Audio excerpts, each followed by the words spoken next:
Hey, Canada. It's Pride Month, and here at Maple Wow, we're highlighting three stories that show a different side of pride in Canada.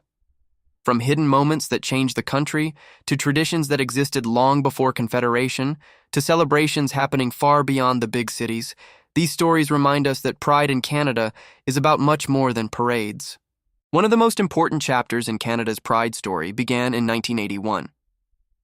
That year, Toronto police raided 4 bathhouses and arrested nearly 300 men in what became known as Operation Soap. The raids sparked massive protests and galvanized the LGBTQ+ community across the country.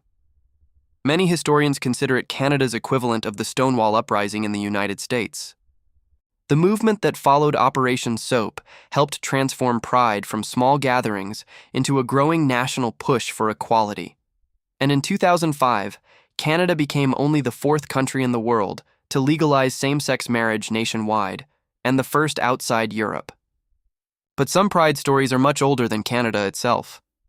Long before Confederation, many Indigenous cultures recognized diverse identities and roles within their communities.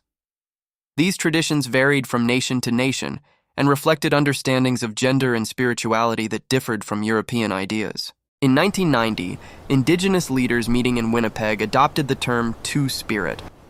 Today, the term represents a connection to culture, identity, and traditions that have deep roots in this land. Pride in Canada isn't just celebrated in Toronto, Vancouver, or Montreal. Communities across the country have built their own traditions. From Tri-Pride in Kitchener, Waterloo, and Cambridge, to Kingston Pride, to Halifax Pride, to celebrations in Charlottetown and Whitehorse, pride reaches from coast to coast to coast. These events may be smaller, but they show that pride in Canada isn't defined by one city or one parade. It's made up of thousands of communities and countless stories. This Pride Month, Maple Wow is celebrating those stories. Because pride in Canada is more than a moment. It's history, it's culture, and it's communities from coast to coast to coast.